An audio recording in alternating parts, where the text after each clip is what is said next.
Okay. The forces of the universe, a strong nuclear force which holds the nucleus of the atoms together, and weak nuclear force would dissipate the energy of the nuclear atoms. And likewise, the whole universe is held together by electromagnetic force with an expulsion, with attraction as well as expulsion. And besides that, also there is a electrical power in electromagnetic force, which is positive and negative. And besides all this, even gravity as such, between different aspects of the universe, between sun and earth, is balanced and counterbalanced with opposing forces. So as you can see, the conflict, contradictions in the universe, in the matter, as well as in the forces that hold the universe, are universal, and therefore the conflicts are inevitable. But they are necessary, and also typically, if they can be used properly, they are useful for our growth and development as well. And now, this is the point that the ideas, arguments that we make between people, and that actually helps to propel the growth and development. For example, if you take the protests that we made, and also the struggles that American army made against the British rule, was the reason why America has become independent. Likewise, in the whole world, most nations in the whole world got the independence through the protests, struggles against the imperialist powers. And you can also see that the common people like us got the powers of voting rights to determine our own destiny. And every common man's enjoyment today, freedom of speech, etc., equality, they are all obtained following a protest in French. It's called French Revolution and French struggle, when they have taken action to behead the king, absolute monarchy, and king and queen. Following that, the rights of the individuals, men were written, rights of the individual women were written, and that's how these things happen. Every struggle at every level, although it's pretty damaging, hurtful, painful, yet there is some progress at each level. Likewise, women didn't get the voting rights or rights of equality or reproductive rights just because they're mothers, sisters, and daughters. They got it because still they have protested and struggled for years to get those rights. And so is the case with workers. Workers didn't become, they didn't get better living conditions, workers' rights, or they did not get limited hours of work, and they were even forced to work over the weekends. So all these rights were gotten only through the protest and struggles. So I'm not glorifying protest and struggles. I don't want you to get that impression, but that is the nature of the issue, because nobody would like to change until they really see the other side that they don't know. And only when they see it and when they understand it, and it takes painful transformation to change. Even in our own lives, I have struggled many times. Any change that to happen, initially you don't like it, then you reconcile with it, then you settle it, compromise it, and absorb those changes. Now, I want to switch a little bit different. I want you to understand where this is all coming from. Why is it that these problems of conflict arises, and how can we understand those conflicts? For example, just to do that, I want you to understand the human brain. Just to let you know that every organ in the brain, in the body, has been thoroughly studied, like a heart, lungs, endocrines, you name it, gastrointestinal. But the only frontier that has not been very well studied is the brain. The reason was that it is not easy or accessible to study. But now the scientists are all going after the brain. They're actually isolating each brain cell and studying it. So we are up there. We are going to break through in big way. For now, what we know, let us, you can see at the diagram, this is the top portion is called cerebral cortex. This is the newer brain we obtained as humans a couple of millions of years ago. And this is actually, it might look bigger here, but in all reality, it is a relatively smaller, but it is wider. That's how it's looking bigger. So it's called cerebral cortex. It has lesser nerve cells. It acts very slowly. And it is also, interestingly, it controls our thoughts, actions, and behaviors that we decide in our mind 100%. But if you took a total behavior, every day what we do, how we behave, how we talk, how we respond, all our attitudes, habits, and behaviors are controlled by subconscious largely. So thinking part it controls 100%, but the total behavior it only controls 10%. Otherwise, a large chunk of our behavior comes from this older brain that sits below that cortex, cerebral cortex, and this has a midbrain. This has also called the brainstem, and also this is the cerebellum.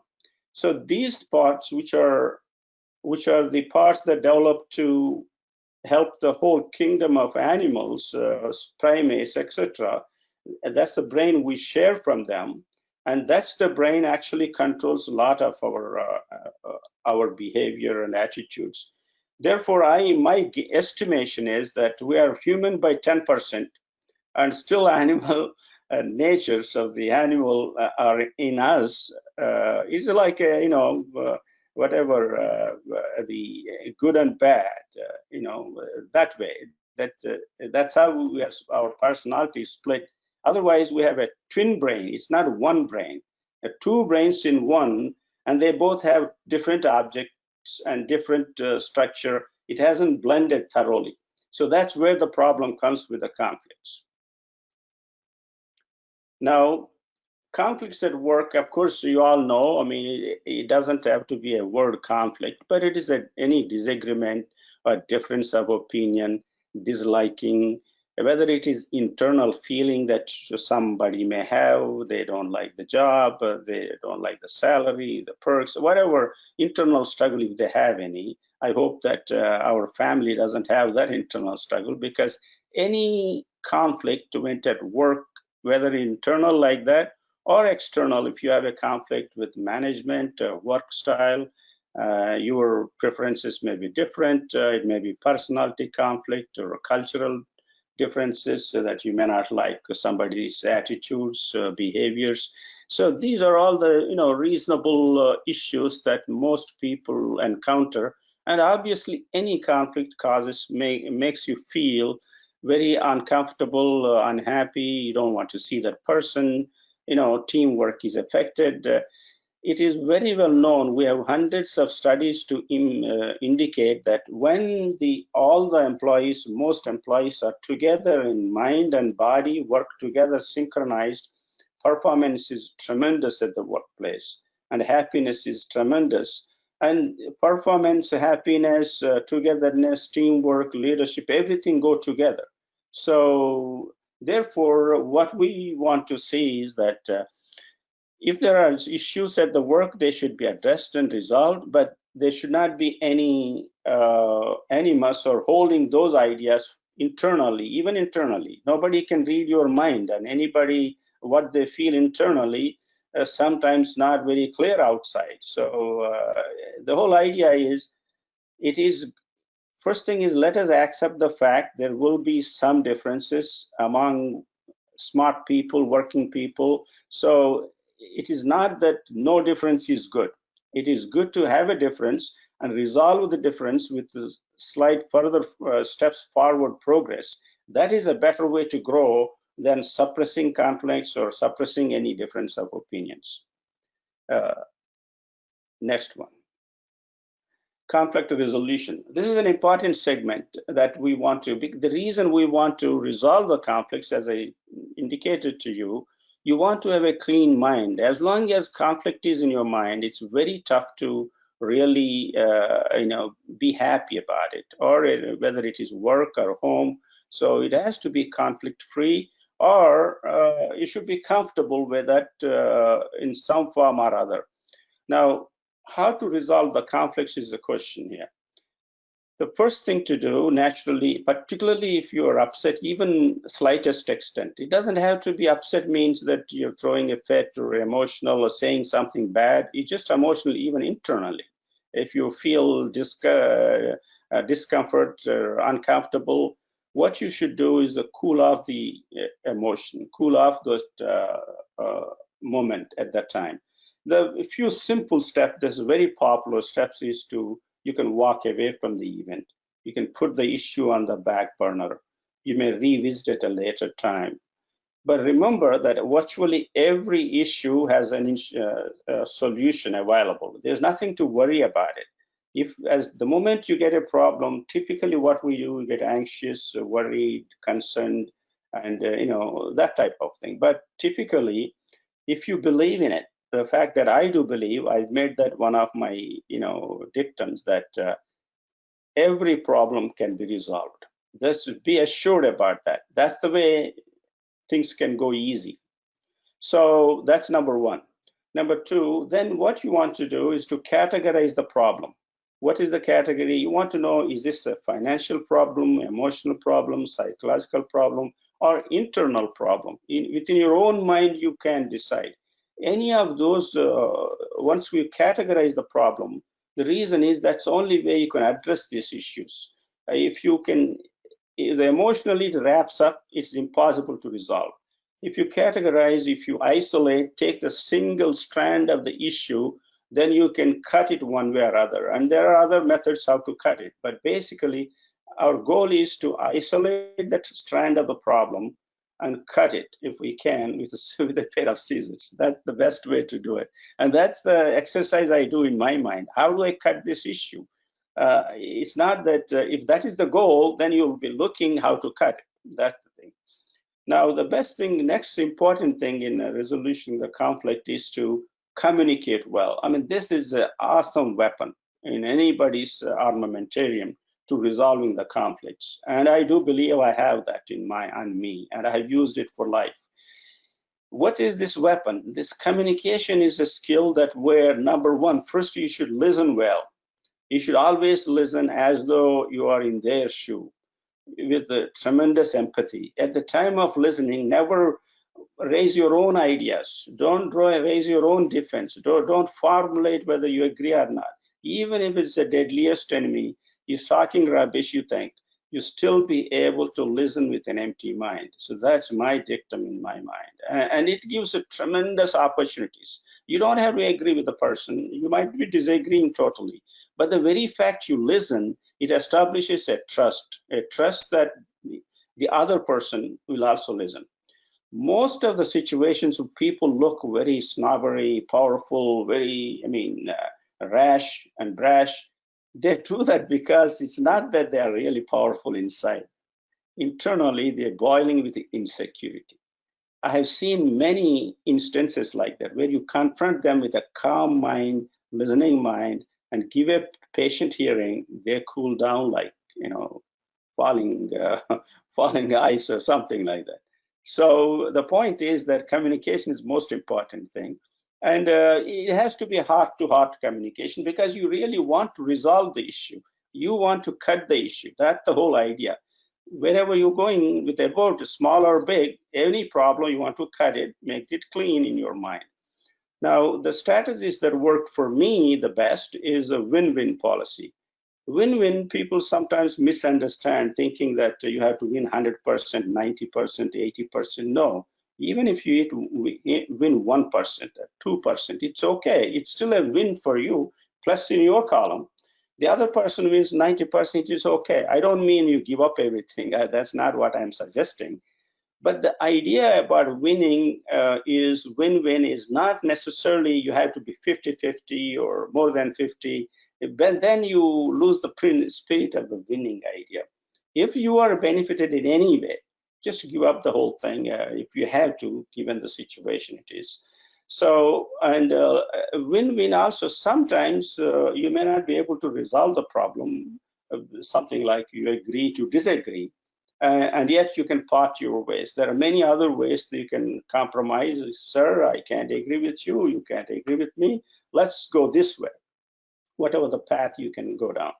And compromise is also a good policy in my mind. A lot of people think compromise is somewhat not good, or some people don't consider that as a principle. But in my mind, most every principle that you can talk about it, everything is related to the time and space. So don't be hung on these principles. Oh, I don't mind, but because of this principle, I don't want to settle this problem. So that's not good. So compromise is a good thing to resolve the issue, because in a greater interest is to resolve the issue more than exactly what you did perfectly. Now let's come to an issue about the purpose of life. I don't have to dwell too long on this because you already have been, we discussed about this, who do you work, and in that we decided that each of us, all of us, are doing some good purpose helping the patient. We linked how your hands are linked with the IPAs and ACOs, and their hands are linked with the doctors, their hands are linked with the nurses, their hands are served to the patient. Likewise, millions and millions of other hands are helping, doing the same thing from different, well, by the time you get a service at home or groceries or perhaps some utilities at home, all these things are served by different people. So basically, even though the purpose of life is, we say, that whether you are serving others in a different way or not, you are serving anyway everybody. So now this challenged me about thinking about purpose of life, and I come to a conclusion. This is a simple conclusion, simple idea, but I would like to learn if somebody has a different ideas about this. I feel that purpose of life is self-preservation. That means you do everything to keep your life better, happy, successful, make good money, good living, good life, will live free, how you like, what you want, all those things to raise a good family, etc. Like that's all perfect. Imagine if everybody did this on the planet just like that. There was no need for additional service because you are already serving. We already defined what the service is about. And likewise, community service, I come to next slide, but let me decide who decide your purpose. In my mind, we decide. Each of us decide our own purpose. We study, we take interested subjects, we take training, what we want to do, we take the job we want to do, we want to marry who you like, you want to live where you love. So all these things, that's what you do is a part of your purpose. And you build into it. So it's not that somebody else deciding, but the good thing about this is, even though you decide how you want to do it, yet it fits with the global idea of community as a community together to be successful and progress. So it is whatever you decide, whatever you're doing, you're still doing exactly equivalent service to the community. That's my view. Now, in this instance, I want to tell a story of a patient. And not one patient. I have had, I would not underestimate if I had about 100 to 200 patients, kind of similar story. What is the story? This is a 60-year-old white female patient from Michigan, settled in Crystal River in our town. And after their retirement, they get some social benefits, social security benefits, and a small retirement. And her husband is has retired, but he's a bit controlling type of person and dominating, and he will, tell her, and she does everything what he wants. And she has a son who is in his mid-40s by the time, and alcoholic. He demands money from her time to time. Mom, I need money. Send me this money, that money, that type of thing. So she is with these two problems, she comes to me one day, say, complaining, I have abdominal pain, diarrhea. She's a slim lady, somewhat depressed, under the weather. And I saw all the story fits with what I call gastrointestinal terminology is called irritable bowel syndrome. Otherwise, what is happening is that she's under extreme stress from one side, from the husband, from the son, with the demands they have, and she wants to help each of them, make them happy, and run the family. And she tries to do that. In that, she's compressed with the situation. She is very much under the stress, and that produces what is called irritable bowel syndrome. I see a lot of patients like this. Then, of course, first thing is to help her examine, do everything, and give some advice. And told her about I used to talk about stress management even at that time a lot, and I gave her some tips of stress management, etc. Like, and sorry for the delay. So that's what was happening. After these, on our second visit, I asked her one question, ma'am. What is the most important in your life? Is it your health, to take care of yourself, taking care of your well-being as well, or what is the most important thing that you think is important for you? She said, "Oh, my husband." I said, "No, your husband is important, no doubt about it. You love him, you want to take care of him, but that's not the number one priority to you." Then she said, "Oh, my son." I gave a pause and I said, "No, your son is adult, grown up, and he can take care of himself. You should love him, give him everything you can. But still, that's not the number one priority." Then she was puzzled and she doesn't know what the priority she can think about. Then I prompted her. I said, "How about you? Are you a priority in your own case?" "Oh no, I'm not. I'm raised as a Catholic, and I've been taught all my life take care of your husband, take care of children, take care of the family first, and you are in a way last." And I told him that, "Ma'am, I don't know if that is true. It may be true at some time or other, but in the modern world, in my mind, the way I look at purpose of life is that number one priority is yourself. You take care of yourself. The reason is not selfishness. The reason is if you are well, healthy, without having irritable bowel syndrome and depression, you can help them even better than suffering yourself and having these consequences. So in any case, the point I want to drive at is that in my mind, it is a contentious issue. You can, whichever, whoever wants to feel anyway is fine. But this is one viewpoint I want to give it to you, is that it is important that you take care of yourself first. It's very, very important. Not that ignoring the loved ones in the family. Obviously, it's not. I'm not dividing the family. Families together is the main awesome power. But even in the family, you still need to speak for yourself and take care of yourself. That's my viewpoint. So once I told her that she kind of she didn't say anything. She went back. A few months later, she came. She was feeling a little better. I asked, "Ma'am, are you okay now? What's going on? What about the thing about taking care of yourself?" Uh, I asked her first, what things you like? She said, "Oh, I like to walk. I used to walk, but I'm not walking anymore. My husband is getting sick. He has got an early Alzheimer's disease. He's demanding too much. I can understand. This is very tough to take care of Alzheimer's disease because they don't know what they're saying either. They could be very abusive and all that stuff." So after 2, 3 months later, once this point seated in her mind, she started doing everything. She's going to her walks and she's going for swimming, and still helping her husband. Eventually, he became Alzheimer's, so he put her into the.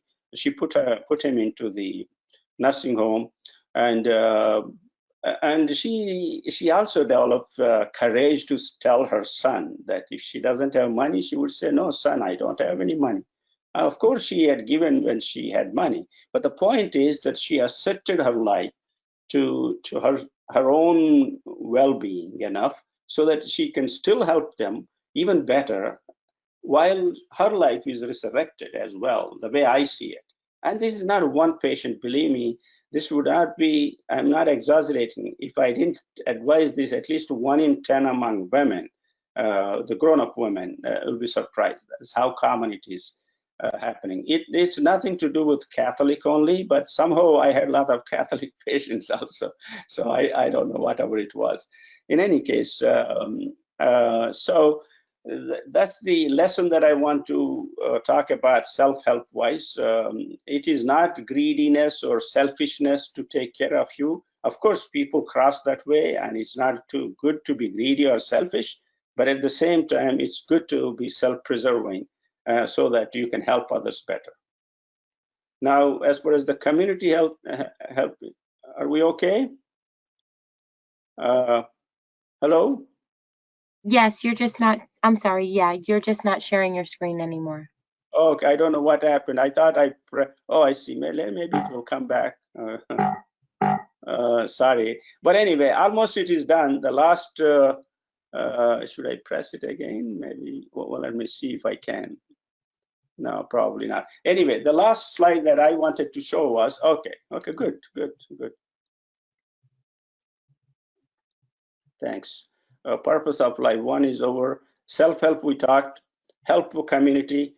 I mean, this is in addition to helping others anyway, any type of the reason people, we have a mutual responsibility because, for example, let me just give you one idea.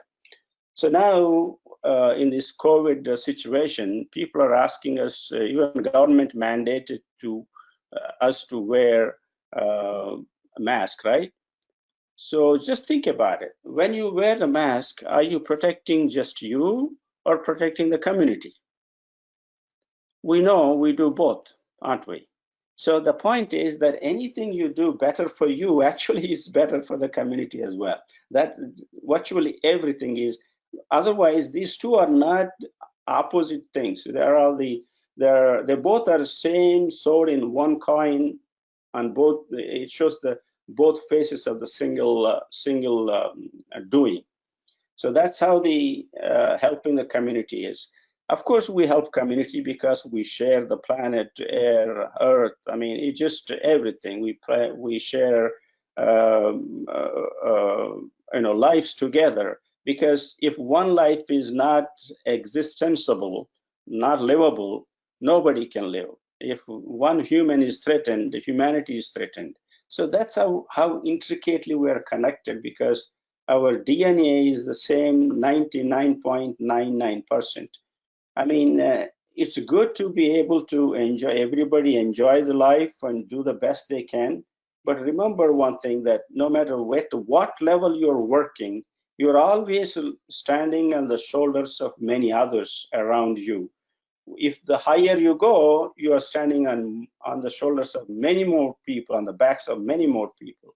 So this interdependency, mutuality is something that we should understand. We should take care of ourselves without any reservations, but what you have, if you can spare, help others. But they both are the same single function. Actually, whichever the way you do, it still serves the same purpose. And that's all I would say about the helping the community. And there's much to talk, but you're all givers, helpers. I mean, I don't want to dwell on that too long. I'd rather spare a few minutes for you to ask questions. That's my goal. I'm trying to cut short the lecture and give you more time to ask questions. And then when it comes to the issue about what was that? Yeah. Only one question that I may have addressed already is that is the service equivalent? In my view, it is, and we talked about that. At any level, anybody serving, whether it is on the top of the scale or the bottom of the scale, I gave one example last time, whether it is the President of the United States or the janitor who works in the White House, They both have equivalent purpose in the grand scheme of things of humanity. So that should settle the issues about the service. Every difference we made about the power, glory, recognition, rewards, wealth, they're all mere human distinctions and differentiations. They have value to just that part of it, not in the purpose of as a purpose of humanity. Now, the last thing I would mention it to you is that virtually every principle or ethic or a belief that that exists today, irrespective of any faith, irrespective of any belief, all of them are built around only one principle, that is the defense, in defense of community, in defense of the self as well as the community. I mean, you see any purpose.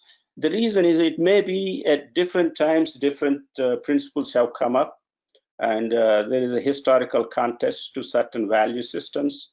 Even certain value systems, new value systems evolve as the new socioeconomic systems evolve. But no matter how you see it, virtually the whole, whether it's respecting each other, empathy, grace, love, all these things and many, many more things are all built with a simple principle to help the individual as well as the community. In the final analysis, they both are the same. And I'd like to conclude that lecture there. As I said, I purposefully cut short, even though I started late, I finished a little early, to allow any questions, because I'm here to answer your questions more than just talk about what I want to talk. Thank you. I'm open. So, Dr. Bikkasani, how do you, what would you recommend when you were discussing listening as part of the, one of the best forms of communication? How do you recommend like building yourself up to be a better listener or to be a better, have better communication skills? Very good. First thing is what we have to feel in any communication is that take yourself away in the moment of communication. Feel that you are not the subject of the party. You're not a party opposing or approving anything. You got to take a neutral stance to yourself. You dissociate yourself with your own points. It's tough. It's not easy. And then you have to listen to them. I mean, this is the most important thing. If only we can listen without, as I said, forming ideas already or defending, or even before you go there, you go with an idea, it's not going to work.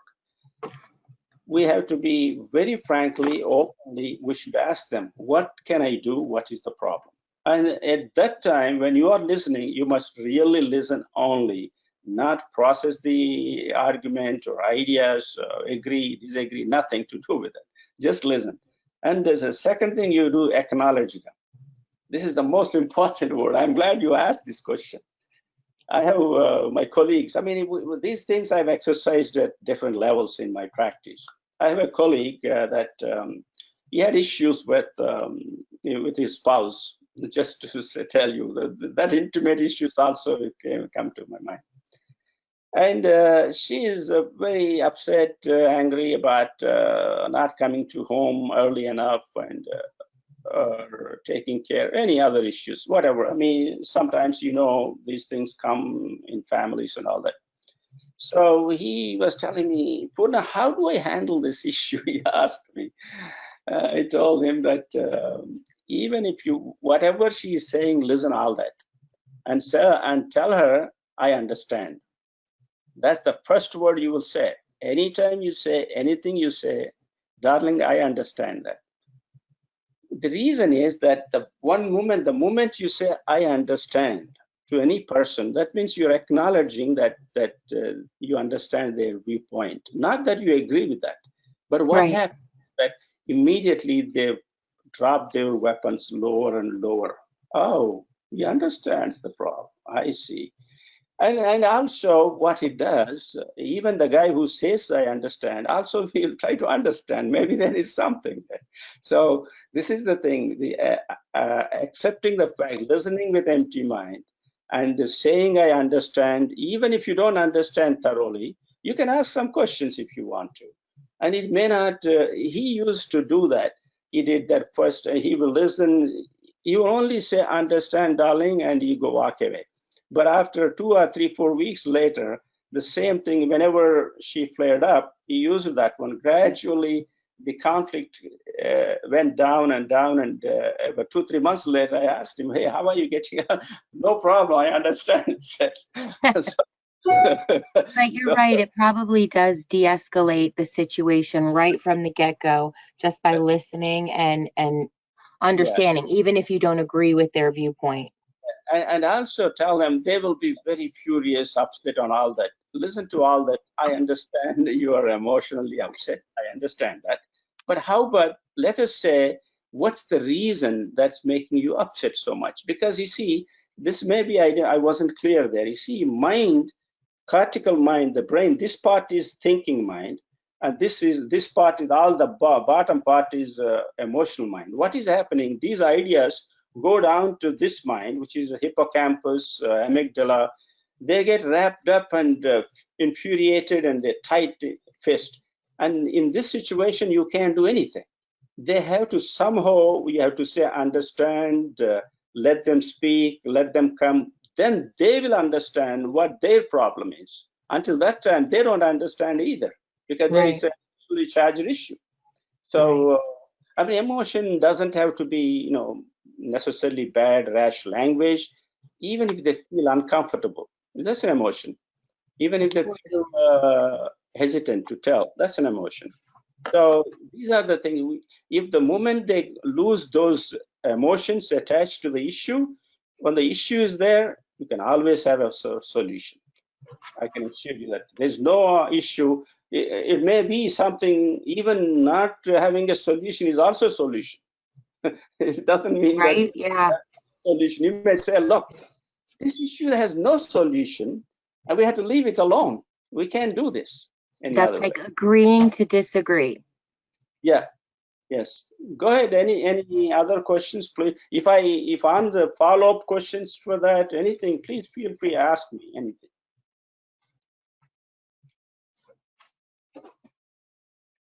So I have another question. So what suggestions do you give the people that you come across, whether it's your patients or people that you work with now, when and typically women, I would think it's typically women, we put ourselves second a lot to take care of the family and work and home and all of that. So how do you convince somebody that they need to take care of themselves more, to put that into action instead of just saying it and somebody saying, yeah, I agree, I need to take care of myself more, but time just doesn't permit. Yeah. Well, that's a very important thing. You have to process that yourself. And you can't even tell your necessarily all family declare, look, I'm going to take care of myself. That's not a, but do it. It's not what you say, what you do, it matters. You should know you need an elbow room. If you need a break, take a break. And if you're overwhelmed, you should ask help. These are the things very important. I mean, just to even tell you, frankly, I talked to one time when I got this spurt of thing in my mind. I told my wife, I'll tell you, I just raised the same issue. In your mind, who is most important?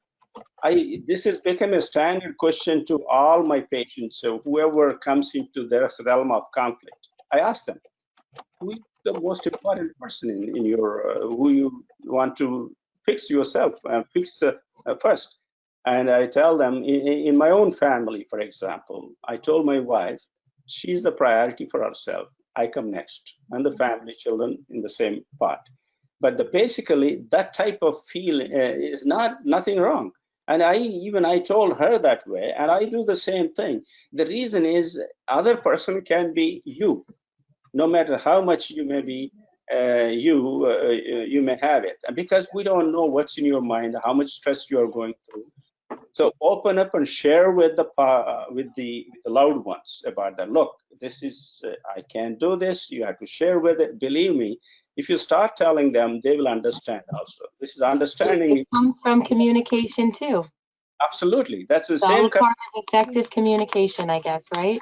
Yeah. What I found out within the family, communications will work better because you hold some idea, some feeling, discomfort. Don't hold loving. That's the most important thing. Give unconditional love, but at the same time, communicate anything you want to communicate. Balance the family life. That's most important thing. You see, no matter how close they are, there will be always. We just now studied the whole thing. The nature of the matter is there will be difference of opinions, polarities, dualities, all these things always there. Accept that. And knowing that even the best loving couple will have the same issues time to time. So, I mean, it's not that you want to avoid the issues, it's one you want to resolve them. You develop a mechanism to resolve it faster, easier, happier. That's better than not avoiding altogether or being uncomfortable, not talking, suppressing by emotions. That's not good. I agree. Thank you. All right, very good. It may be we are concluding a few minutes early if there are no questions, but I prefer this way than just talk too much about. If you have any other questions, feel free. I mean, questions is the ones that will get you most information. It doesn't have to be your issue, any issue. I mean, if you want me to talk about the new world that we're in. You have any issue? Anybody has an issue about what's going on in the nation right now? I can't tell you I know right, but I can give you some opinions that are generally, accommodating everybody's opinions. So that's the sort of thing. Uh, like that. Otherwise, if you get a few minutes early, that's fine. Just take a relaxation, meditation, centering, just relax and think through. I mean, in all the four items we talked so far, what we did is to how to keep our mind empty, bottom line. So whether you drop the toxic emotions, not to engage them, and also, it is not easy to drop. I say drop because I'm giving you as a slogan, but it's not really, you can't just drop them. Just the way we're talking about, think about it, understand what it is, what reasons are making those toxic emotions. You hate somebody, why? Is it good for you? Is it good for the other person? What are you achieving it? Is it helping you? These things. You know that it is hurting you, helping you, then what's the point in even then it doesn't go easily. The reason is this: these emotions are very powerful in our emotions and feelings. That's how because once they leave that, once the thought goes into the subconscious level, the amygdala and emotional areas, they bind tightly and they go down to cerebellum and sit there, and they will be playing the same record automatically all the time without you even thinking about it. It's flaring up. The record is flaring up in your mind, and when situation arises, it is blares out. It says what it wants to say.